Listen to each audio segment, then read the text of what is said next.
All right, cool. So back again to continue Gilles Deleuze's Cinema 2, the time image. So now we're going to start from chapter 4, titled The Crystals of Time. So obviously go check out episode 1 on this book, and not especially, but if you want a little bit more background context, go check out the Cinema 1, the movement image, which we've done on here in pretty great detail.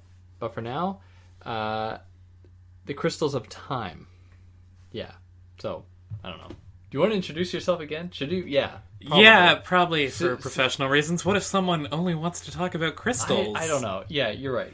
Okay. I'm Christina Elle Burke, PhD candidate at the Center for Study of Theory and Criticism. Aspiring screenwriter. I do creative work. I do a lot of research. The cat's gonna make noises. Yeah, I do all sorts of things. I'm a Film Studies Association of Canada award winner for an essay That's right, I wrote. you didn't mention that. Yeah, I didn't mention that last time. It should have come up. Anyway, yeah, and I also love this book. If you listened to the last episode, you know that. What was that? The award. What was the essay you wrote for it? Yes. So, I don't remember the exact title. It has the word syneroticism in it, which is a sort of concept I was playing with as something that goes beyond cinephilia, but it's not nearly as hot and sweaty as Patricia McCormick's cinesexuality. It's more of a theoretical construct. And it was an essay about what we want from cinema now that our relationship to it has changed so much from what it used to be. Right. Yeah. I mean, that sounds pretty great. And I'm, super critical of film studies in it, so it's weird that a Film Studies Association gave me an award for it. It sounds good. Sounds like it deserved it. But yeah, alright, so we're starting here from chapter 4, The Crystals of Time. And this is where I had no idea what the hell was going on. Really, no idea. Because crystals, to me, at this point, I didn't understand. Okay, I didn't get it. So let's talk about crystals. Crystals! Exclamation point. I love crystals. I love this chapter. I love this book, but I love this chapter in particular.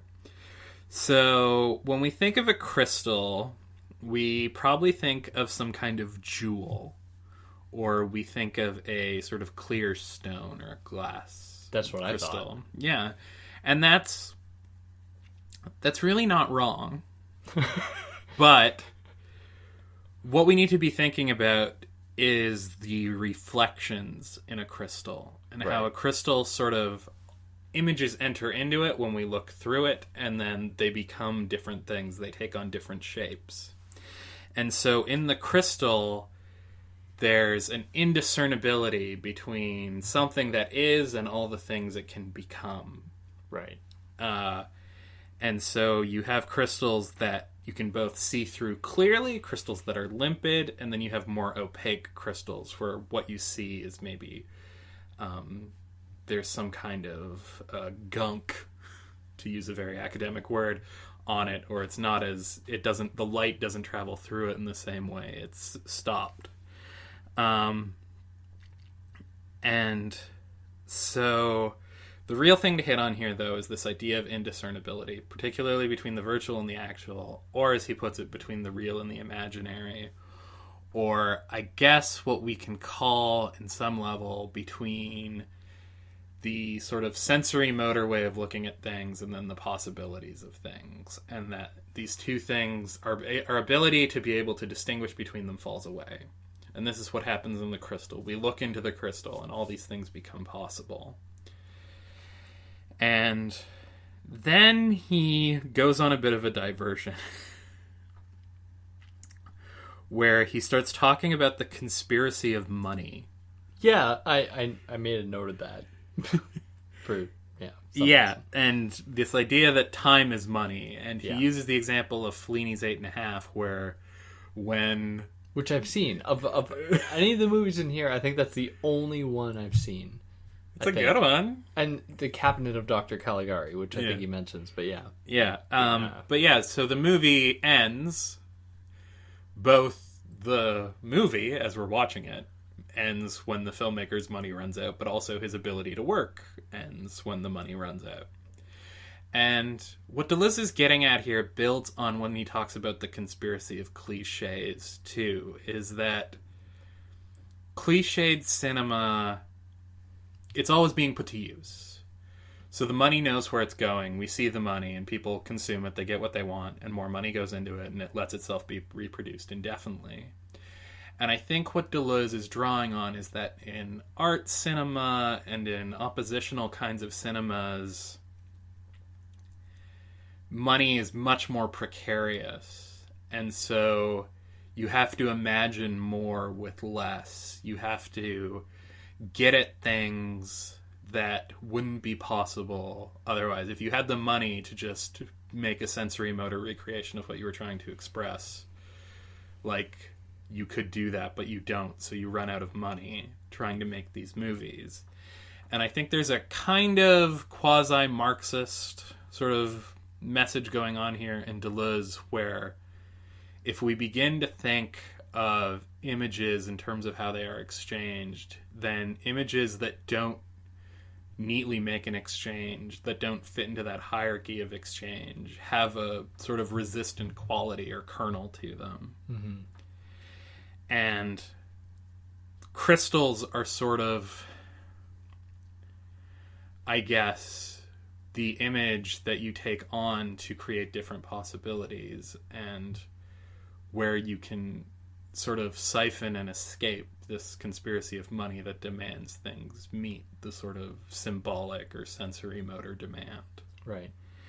So I think that's why he brings that up here. I think it'll become more clear later on what he's getting at with the money conspiracy thing, and what he's getting at with the cliche, and how these things relate together. So moving on to the second part, he starts talking. We're getting more into our description of time, what time does. And so we encounter time here as subjectivity, virtuality, thought, affect, any space, whatever. And so we lose our sort of mooring in time. I really think of Kurt Vonnegut's novel Slaughterhouse-Five here. I don't know if you've read it. I have. Yeah, that was a really big novel for me in high school, where the character becomes unstuck in time. That's the words Vonnegut uses to describe it. And so in a crystal, or in the crystals of time, what we see is time's movement in both directions. We see events from the present and events from the past going simultaneously in two directions through different lenses of the crystal. Things happen and they go multiple ways. And the key idea here is the shift to the notion that time isn't being produced by the things that we're doing. Time is something that exists outside of us that we partake in. And I kind of wish Ben was here, because this is the moment where he'd say, like, Deleuze is a real Kantian.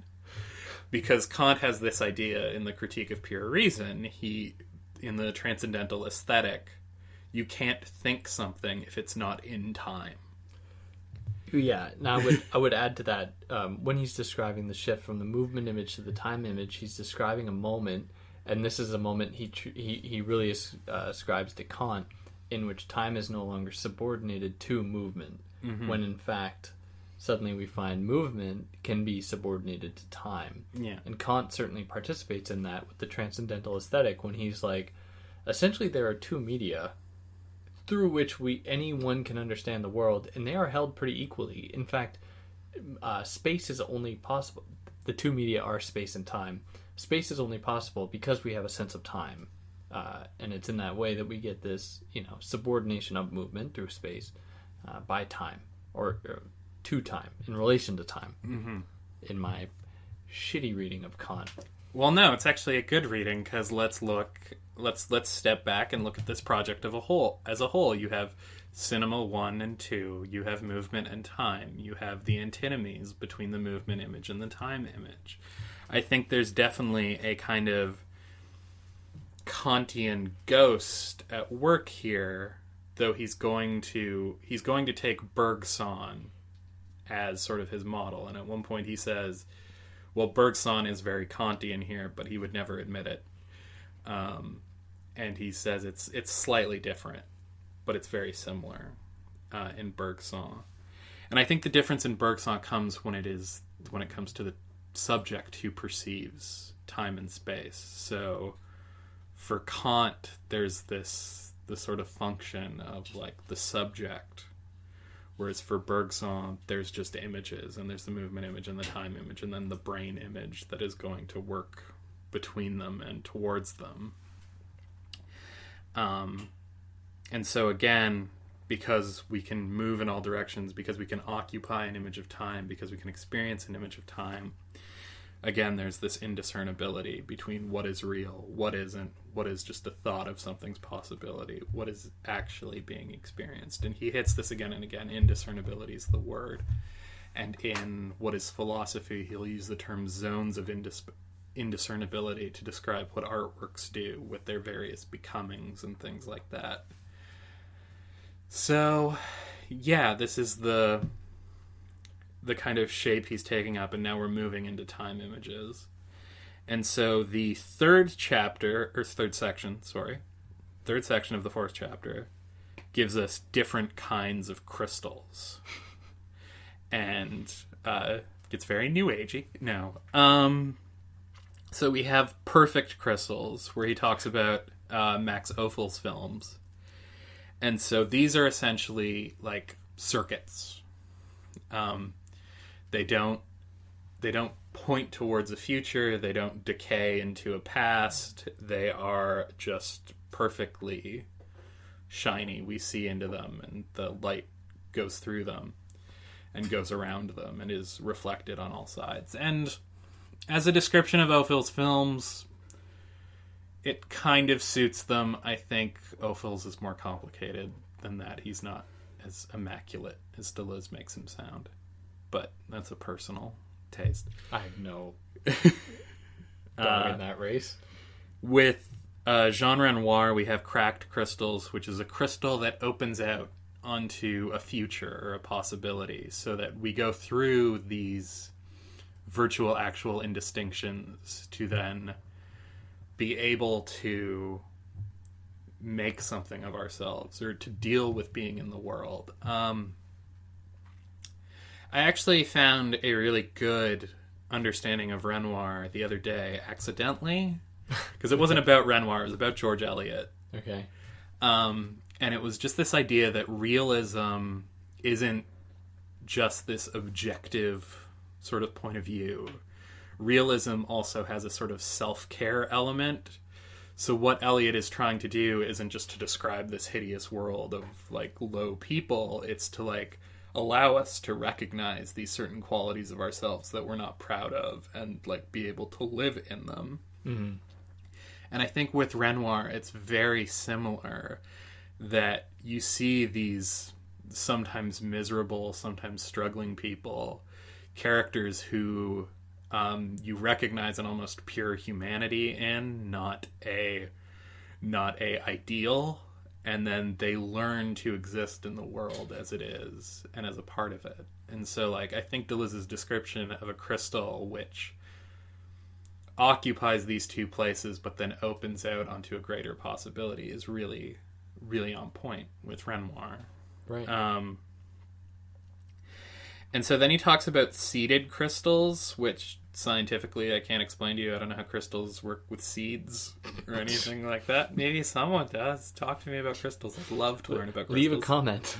But yeah, and he talks about Fellini with this, and what he's getting across is that Fellini creates these worlds where there isn't this distinction between virtual and actual, but also it's not as situational as it is in Renoir or Ophuls, that the world is constantly building itself out of memories and things becoming indistinguishable from one another. And this is like 8.5, like those tracking shots where you see all these strange people. It's like, are these people real? Are they this character's imagination? What are we seeing? We just saw this character's imagination. Now are we still in it? Are we out of it? Right. Where are we? And it's just this world building up and all these reflections. And then the last kind of crystal he talks about are these decomposing crystals in Luchino Visconti's films, which The Leopard, if you haven't seen it, No. If you like The Godfather but wish it was more Italian and had nothing to do with crime, What's left in The Godfather if you subtract those things, or if you subtract the crime? A like Family drama. family drama about these aristocrats in, I think it's in Sicily, correct me if I'm wrong, and how they deal with sort of the unification of Italy, and it's this real historical sort of film, but it's about someone who doesn't belong in this new present anymore, who's outside of it, and so they see that old world falling away. And so what comes to be indistinguishable is these values of the present, what they will become, and then also the world as they knew it and how it's going away. And so he travels into the crystal, but then the crystal ends up collapsing, and the movie sort of ends with the character taking his bow. And so yeah, those are the kinds of crystals. I believe you. I really cannot emphasize how dense I am with this. Like, if you will look right here, my note was WTF is the crystal, because I couldn't like grasp it. Yeah. But you made it a lot clearer. Yeah, I think, when I think about it, I think of like a glass crystal, or I think of a rock crystal, or like a prism. Yeah. And I just try to imagine something being reflected in it. Mm-hmm. And I think there is also a reference to like biomolecular crystals and crystallization going on here. Sure. Especially with the talk of like seeds in the environment. So it's like not just crystals in a sort of jewel sense or geological sense, but also an organic sense. Yeah. And I don't know how else to put that. I don't have the science words. But I remember my old supervisor trying to get me to do some stuff about biochemical crystals, and me going, where do I even start with this? What is this research? I'm a film girl. Why are you doing this to me? Why are you making me read about science? Yeah. No, thank you. Yeah, so that's chapter 4. I really love the stuff about crystals because it's so strange. And this book's just going to get stranger. But just this way of seeing time in these kind of endless reflections and finding it in directors so varied from each other. Like, I don't think watching a Renoir film and watching a Fellini film are anything alike. I don't think you can compare them. Yeah. But the way he draws a sort of similar taxonomy out of them, and I think that's one of the parts of these books I've really come to appreciate this time around, is just like, it's about finding these images and what they attempt to relate and contain. It's just, it's so mind-blowing to me. And like, I find something exhilarating about it too. Like, it's almost its own science fiction in a way, the stuff about the crystals. Anyway, we can move on to chapter 5. That sounds good to me. Back to our boy Bergson. Fourth commentary on Bergson. We should save this drink to pour one out for Bergson when we're done with this chapter, because that'll be our last dance with Henri. Yeah, that's right, huh? Yeah. So now we get into direct time images, which in his words, the crystal reveals a direct time image. Yes. And so he starts talking about sheets of the past. Right. And he describes them as being like waves and overlapping. And we get this idea of the pure past, which is maybe one of the craziest ideas Bergson has, where we all have memories and we all have the past we know about and talk about for ourselves. But those things we talk about are what Deleuze and Bergson would call recollection images. They're parts of ourselves that we use. For Bergson, there exists this pure past that we've experienced, that those things are made out of, that we carry with us all the time.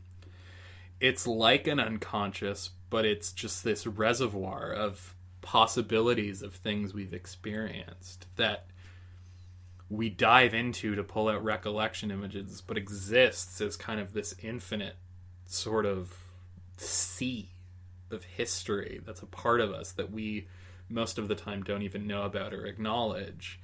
And we all have these pure pasts as individuals, but there also exists a general pure past of the world and in which we all take part. Yeah.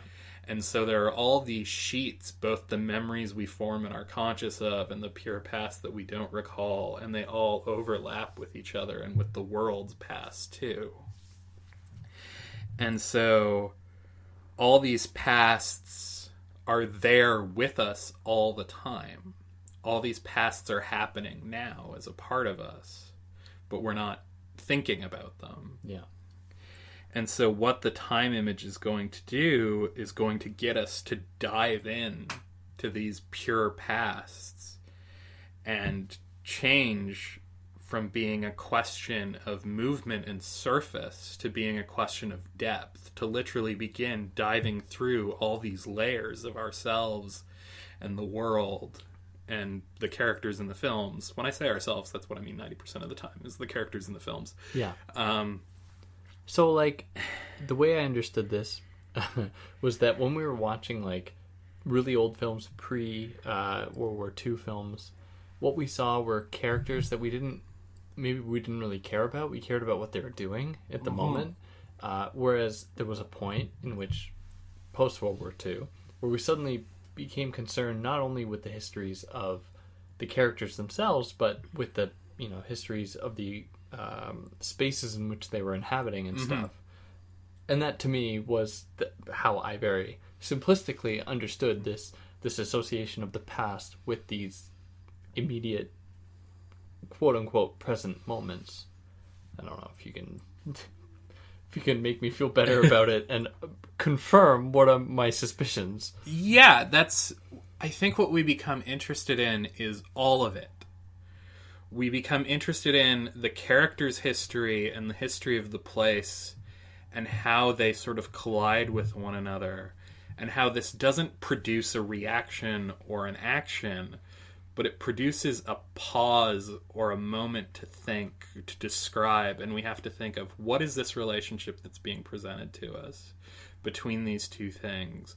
What is the character seeing, but what am I seeing them see? If that makes sense. Yeah. And so this is where time becomes thought, because it's in this pure past, in this virtuality, that new ideas come from through description. Yeah. So time and thought sort of take on an identity. They're not completely equal, but the experience of diving into time becomes thinking. Yeah.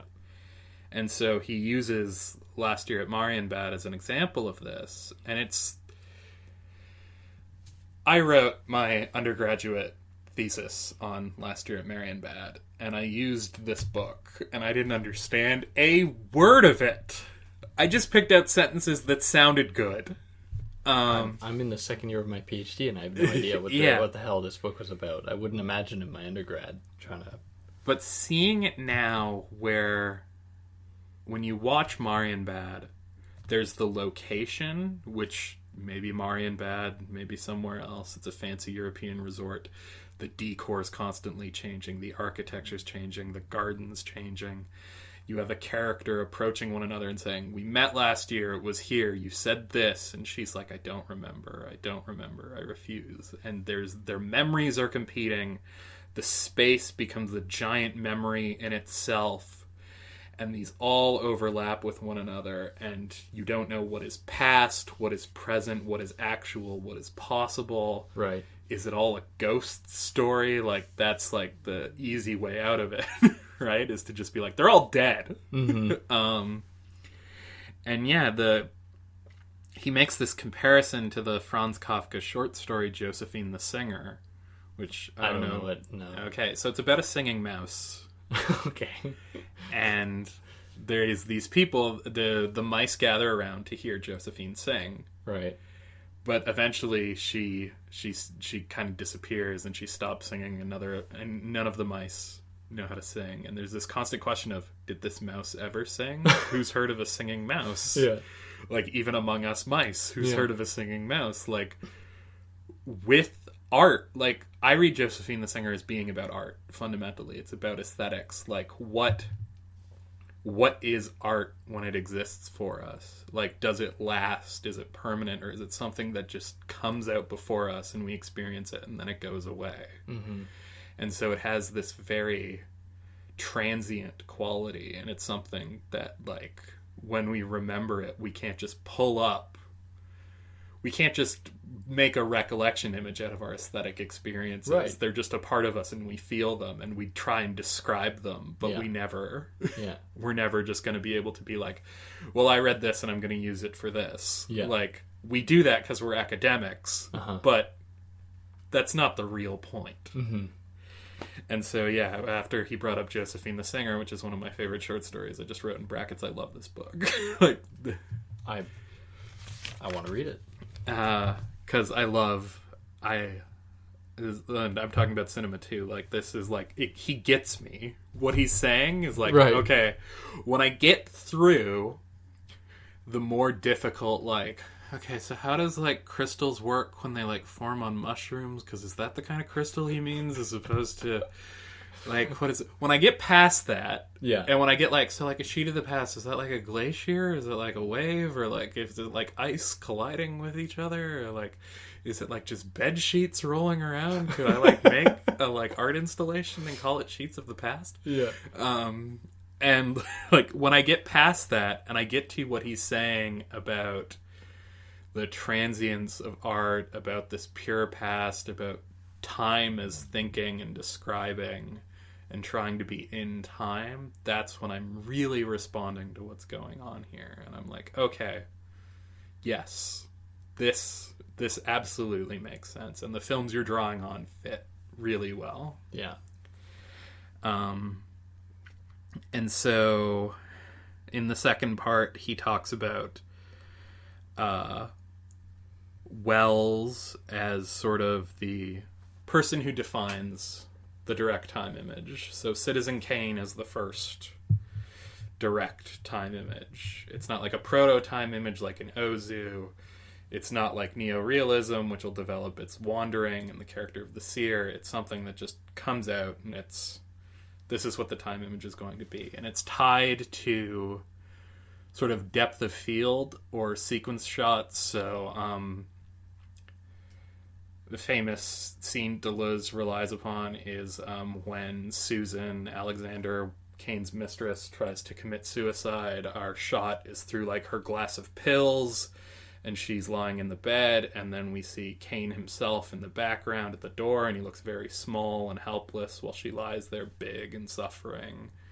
And he comes in to see her, and there's no cut, there's no, like, reaction shot. It's all this long sort of take. And so Deleuze is going to argue this sort of movement, this diagonal movement through the scene, the characters moving across the screen rather than horizontally, is the start of, like, a pressure of time taking place in the image. And so this is sort of Wells's first major discovery. And then the other thing is that on the one hand, we say that Citizen Kane is famously a movie made up of flashbacks. It's about a reporter trying to figure out what Rosebud was. Yeah. But the innovation Wells makes is that Rosebud doesn't actually mean anything. We can say it stands for this, this, and this, but the film never says it. No one ever confirms it, and the reporter never finds out what Rosebud is. Only we know that. Yeah. Yeah, the sled, Yeah. in case anyone was curious. Yeah, what's the awful Family Guy bit? It's his sled! It's his sled! Don't bother! Spoiler alert. Yeah. But, so, the fact that these are these recollection images, the character's trying to use these flashbacks, trying to make sense of them, and just can't, is sort of, again, time asserting itself, that you can dive in and create all these descriptions out of the past, but you're never going to pull the thing. Yeah. You're never going to be able to make absolute use of it. Yeah. And then, so in part 3, just to go back to Renee, we get these sort of memory worlds, or sort of films built out of competing memories. And I talked about Hiroshima Mon Amour earlier, where you have this woman who's remembering her trauma in Nazi-occupied France, and she's in 1960s Hiroshima with someone who lived through the bombings. Mm-hmm.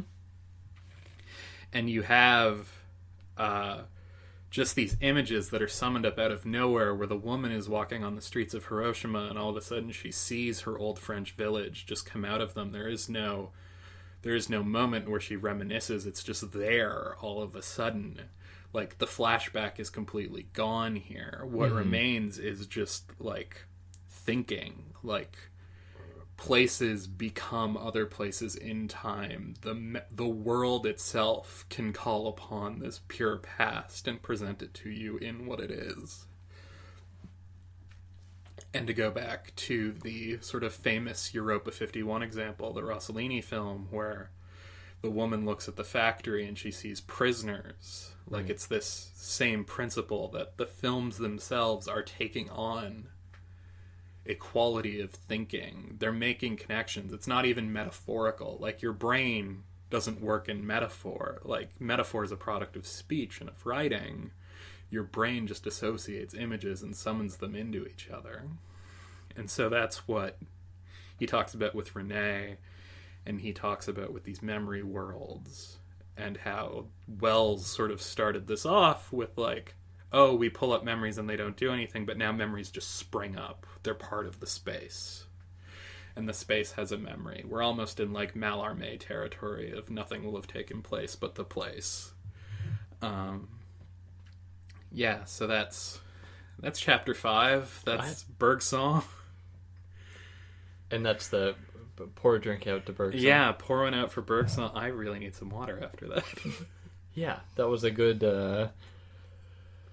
You did a good presentation on that one for sure. Mm-hmm. It made sense to me. If that's any consolation. That's good. I mean, I will say, this is all still very confusing to me, and part of the reason is that I just don't understand.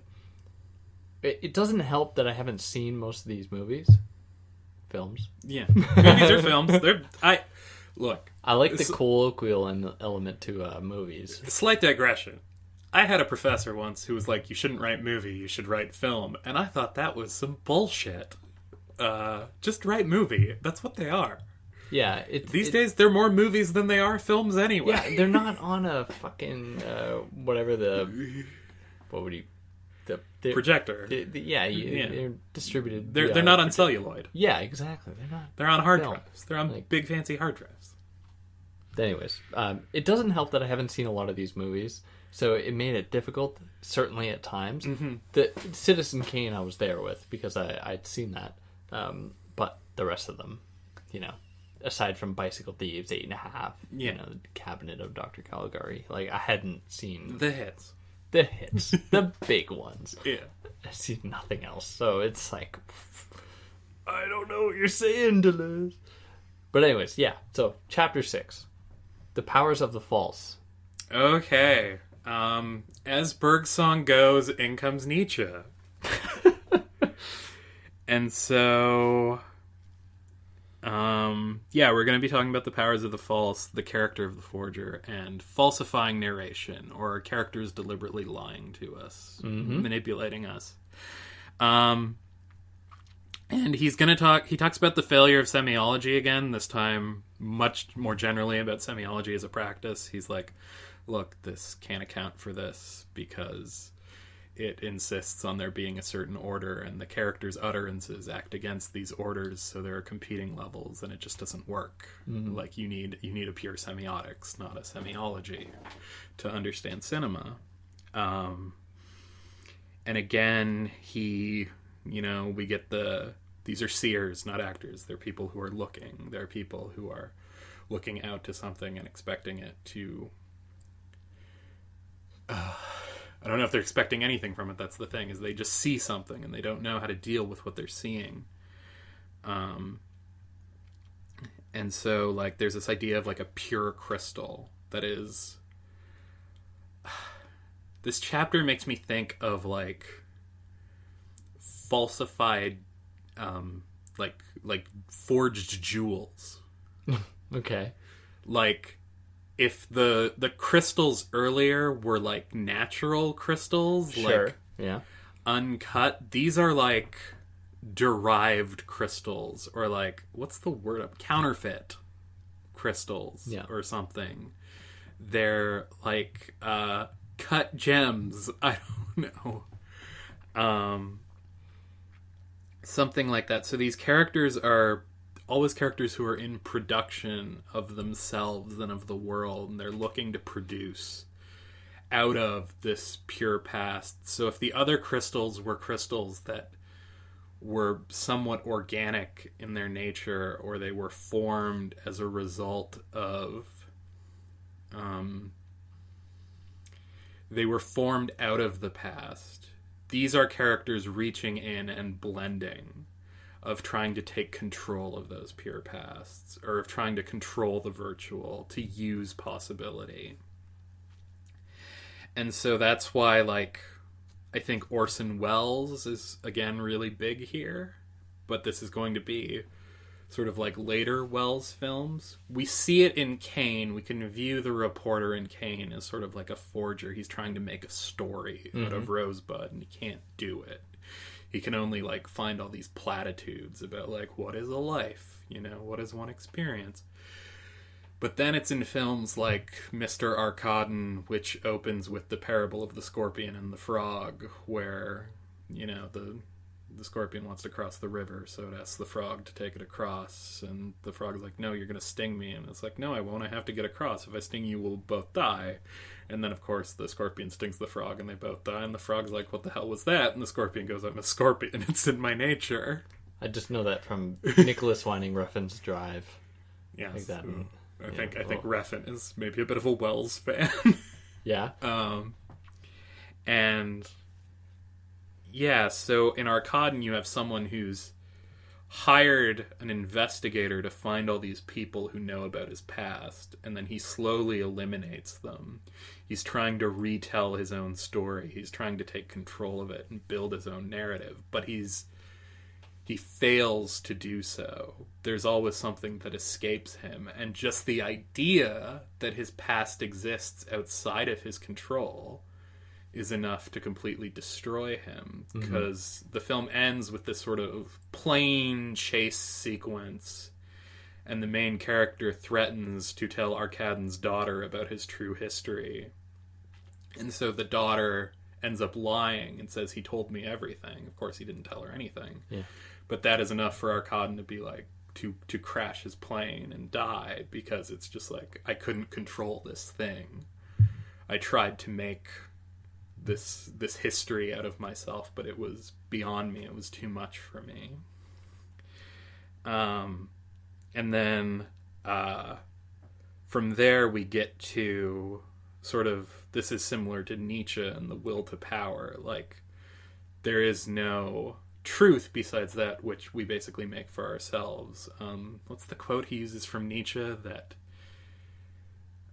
people who insist they tell the truth long ago forgot they were lying, or something like that, or they started out lying and then stopped remembering. I forget the exact sort of thing, but if you've read like Nietzsche's On Truth and Lie in a non-moral sense, or you've slogged your way through Zarathustra, or any variety of Nietzsche texts, this is a consistent theme. That invention is what matters. There's good and bad, but there's not good and evil. These are things we invent.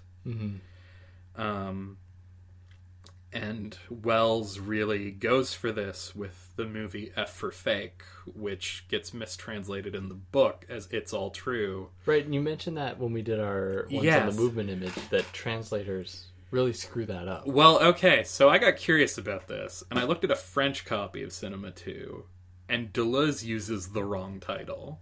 So they've translated Deleuze's title for the movie. Why would he have used the wrong title?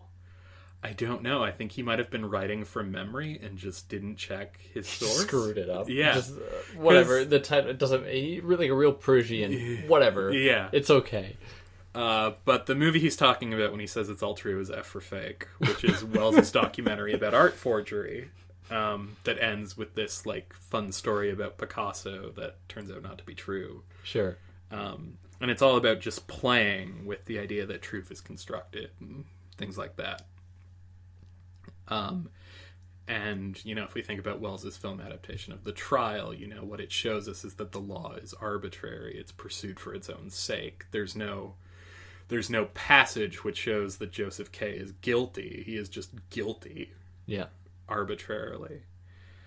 So again, the law is made and enforced, but it doesn't, there's nothing inherently true to it. So that's why Wells is so important to this idea of forgery. And I guess the most positive forger is kind of Falstaff in Chimes at Midnight, based on Shakespeare's Falstaff plays Henry IV Part 2 and Henry V. Henry IV Part 1 and Part 2 and Henry V? No idea. I should know this. Anyway, Chimes at Midnight. It's absolutely brilliant.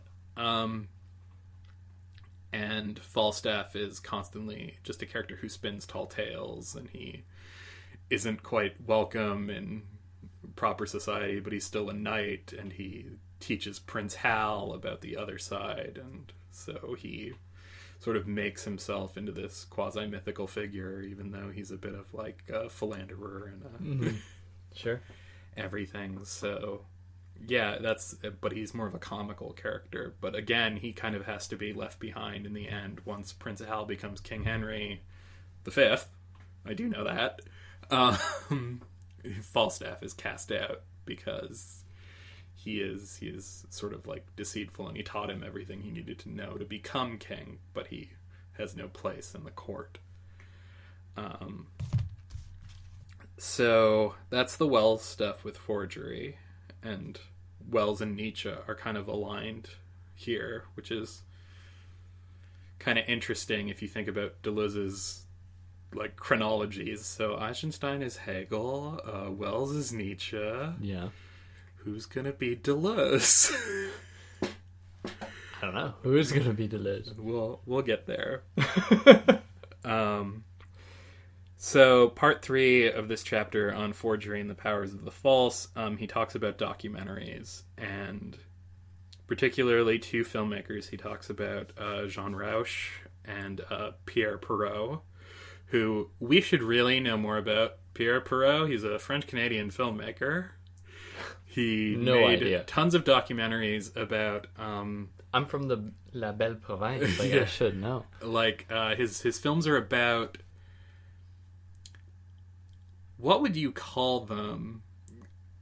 Quebecois communities, particularly very deeply entrenched ones. Not... They're fishers and hunters and things like that. Very provincial sort of Quebecois heritage. Not les pêcheurs, les chasseurs. Well, that's specifically fishers and hunters, but I don't know if there's a specific name for country folk. Because I don't want to say indigenous Quebecois, because that's not what I mean. I don't know. Les paysans, maybe. Les chants pays de la nation de Québec. Yeah, that's it though. That's his thing. It's very much the nation of Quebec within Canada as its own nation. Mm-hmm. I wouldn't be surprised if his work is kind of controversial because it might have a really big separatist undercurrent to it. Maybe. Because I think it sees English Canada as a colonial power over the La Quebecois. Nation. It might have been La Nation Quebec. I don't know. And it's usually feminine, right? I don't. My French is garbage. Yeah, mine's not much better. So, but what Deleuze is getting at in this section, after our brief digression on what bad Canadians we are, is that these documentary filmmakers really occupy and create a place for their subjects to express themselves and create their nations.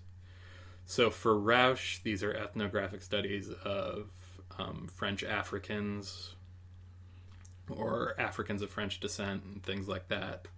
And the sort of dialectic that takes place between what it means to be an integrated member of French society but also still belong to these other cultures. Right. And for Perrault, it's what it means to be a French-speaking subject as a minority in Canada. It's as part of Quebec. So the forging that's taking place there is a forging of an identity between the filmmaker and these people and giving them a place to speak through them. Mm-hmm. And so here's the first time, I think, in this book that we see the return of the idea of free and direct discourse that we talked about with Cinema One. Right. So that, yes, it is the subject, the documentary filmmaker, who is speaking, but who he's filming also speaks through him. So that the voice is neither one nor the other. It moves through both of them. And this is also what Deleuze says is a kind of forgery, because the subject and object disappear. And then I think it's the end of this chapter, or it might have been at the end of the section on Wells, but he talks about the difference between the forger and the true creative artist. And so the forger only sort of creates an imitation, but the artist really invents something. Okay, this is in the Wells section because he's talking about F for Fake and the art forgery. The art forger can recreate a Rembrandt, but it's Rembrandt who really made something, who created a world. Sure, yeah. And so I think with the documentary stuff, you get closer to really creating a world. These characters aren't forgers in the manipulative sense like Wells's characters. These are people forging a nation through their stories and the ethnographies of the filmmakers and stuff like that. And so he talks about the meaning of cinema verite. Yeah. And how, what gives it its name is not any claim to realism, but in giving a space over to these real people and their experiences. And that's what also makes it direct cinema, is the free and direct sort of discourse of it. And yeah, so that's the powers of the false. The power to invent is really the, if we go back to our conspiracy framing of it, than something that gives us a way out of the world of cliche. And of money. Yeah. Time equals money. Yeah, and out of money's restrictions and its forces is the ability to create or to counterfeit, to make more money without producing. Mm-hmm. And so I don't know how you provide a literal example of that in cinema, but theoretically speaking, to make more out of something than what you're given is a mode of resistance. And it requires invention. And just being limited or limiting yourself and letting another's perspective takes your place opens onto a power to resist, a power to think, to dive into time and thought. Yeah. Okay. I mean, that's good. I need to take a break. Yeah, that's a good place to take a break. All right. Thanks for listening this far. We'll tune in next week you should, well, not we, you'll tune in next week for, we'll probably conclude it. 7, 8, 9. We could probably do that next week. And then, yeah, great. Thanks for listening this far, and we'll catch you next time. Peace out.